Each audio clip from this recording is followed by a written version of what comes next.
Hello friends, welcome to Zana's Recipes. இன்னைக்கு நம்ம சேனல்ல பார்க்க போறது நல்ல ஜூசியா இருக்கக்கூடிய chicken 65 தாங்க பார்க்க போறோம்.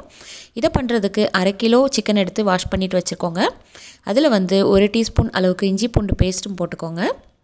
அடுத்ததா இதுல வந்து ஒரு 50 கிராம் அளவுக்கு தயிர் வந்து சேர்த்துக்கலாம். தயிர் சேர்க்கிறதுனால நமக்கு chicken வந்து நல்ல ஜூசியா சூப்பரா இருக்கும். இப்போ இது கூடவே 1/2 டீஸ்பூன் அளவுக்கு மஞ்சள் தூளும் சேர்த்துக்கோங்க. அடுத்ததா இதில் வந்து சிக்கன் 65க்கு தகுந்த மாதிரி உப்பு வந்து 3/4 டேபிள் ஸ்பூன் அளவுக்கு சேர்த்துக்கலாம். இது கூடவே மிளகாய் தூள் காரத்துக்கு தகுந்த மாதிரியும் சேர்த்துக்கலாம். 1 டீஸ்பூன் சேர்த்துக்கலாம் அல்லது 1 டேபிள் ஸ்பூன் கூட சேர்த்துக்கலாம். இப்போ இது கூடவே நம்ம ஒரு முட்டையை வந்து உடைச்சு ஊற்றி சேர்க்க போகிறோம். முட்டை சேர்க்கறதுனால அந்த சிக்கனில் வந்து நல்ல கோட்டிங் கிடைக்கும். ப்ளெயினாக இல்லாமல் அப்படியே உள்ளுக்குள்ளே ஒரு கோட்டிங் தெரியும். அது சாப்பிடும்போது அதை ஃபீல் பண்ணலாம். இப்போ முட்டை சேர்த்தோன்னே நம்ம கை வச்சு மிக்ஸ் பண்ண முடியாது, கொல கொலான்னு இருக்கும்.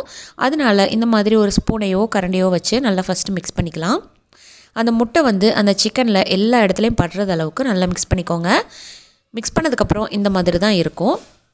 இப்போது அடுத்ததாக இதில் 1 டேபிள் ஸ்பூன் அளவுக்கு கார்ன்ஃப்ளவர் சேர்த்துக்கோங்க, அதாவது சோள மாவு. இது கூடவே 1 டேபிள் ஸ்பூன் அளவுக்கு அரிசி மாவும் சேர்த்துக்கோங்க. அரிசி மாவு வந்து நல்லா கிறிஸ்பி கொடுக்கும், அதுக்காக தான். இப்போ 2 மாவும் சேர்த்துட்டு மறுபடியும் நல்லா ஒரு வாட்டி மிக்ஸ் பண்ணிக்கலாம். இந்த மாதிரி மிக்ஸ் பண்ண நம்மளுக்கு ஒவ்வொரு பொருளாக சேர்க்கும்போது நல்ல ஃப்ளேவர் இறங்கும். எல்லாத்தையும் ஒன்றா சேர்க்க வேண்டாம், மிக்ஸ் பண்ணிவிட்டு ஒவ்வொன்றா சேர்த்துக்கலாம். இப்போ பாருங்கள், இந்த அளவுக்கு மிக்ஸ் பண்ணியாச்சு. இப்போது அடுத்ததாக இதில் வந்து நம்ம சிக்கன் மசாலா சேர்க்க போகிறோம். நார்மலாக கடைகளில் கிடைக்கிற 65 மசாலாவோ அல்லது சிக்கன் குழம்பு மசாலாவோ ஏதாவது ஒரு சிக்கன் மசாலா சேர்த்துக்கலாம். 1 டேபிள் ஸ்பூன் அளவுக்கு நான் சேர்த்துருக்கேன். இது வந்து நம்மளுக்கு நல்ல ஃப்ளேவர் கிடைக்கும், அதுக்காகத்தான். இப்போ இதை சேர்த்துட்டு நல்லா ஒரு வாட்டி மிக்ஸ் பண்ணி விட்டுக்கலாம். இதை சரியாக ஒரு 10லேருந்து 15 நிமிஷம் மட்டும் ஊற வச்சுட்டா போதும். ரொம்ப நேரம், 1/2 மணி நேரம், 1 மணி நேரம் அந்த மாதிரிலாம் தேவையில்லை. ஒரு 15 நிமிஷத்துலேயே நம்ம வறுக்க ஆரம்பிச்சிடலாம். இப்போ 65 பொரிக்கிறதுக்கு ஒரு கடாயை ஹீட் பண்ணிவிட்டு ஆயில் ஊற்றிருக்கேன். ஆயில் நல்லா காஞ்சதுக்கப்புறம் ஒவ்வொரு சிக்கனாக எடுத்து போட்டுக்கோங்க. நல்லா திக்குன்னு நல்லா அந்த ஆயிலேருந்து சூடு வரணும். அந்த மாதிரி வரும்போது அடுப்பை வந்து கொஞ்சம் சிம் பண்ணிவிட்டு இந்த மாதிரி சிக்கனை சேர்த்துக்கலாம். நல்லா ஹீட்டாக இருக்காமல் நீங்கள் சிக்கனை போட்டிங்கன்னா அப்படியே அடியில் பிடிச்சிரும். ஆனால் நம்ம முட்டை சேர்த்துருக்கிறதுனால அடியில் பிடிக்காது. நெருக்கமாக போடாமல் கொஞ்சம் இடைவெளி விட்டு இந்த மாதிரி சிக்கனை போட்டுக்கலாம். போட்டுட்டு சரியாக ஒரு 1 நிமிஷத்துக்கு அப்படியே விட்டுருங்க. அதுக்கப்புறம் தான் நம்ம திருப்பணும்.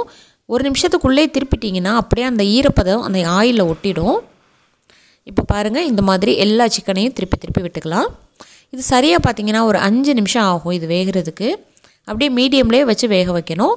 ஏன்னா நம்ம லெக் பீஸ்லாம் சேர்த்துருக்கிறதுனால உள்ளுக்குள்ளே கொஞ்சம் வேகாமல் போயிடும்.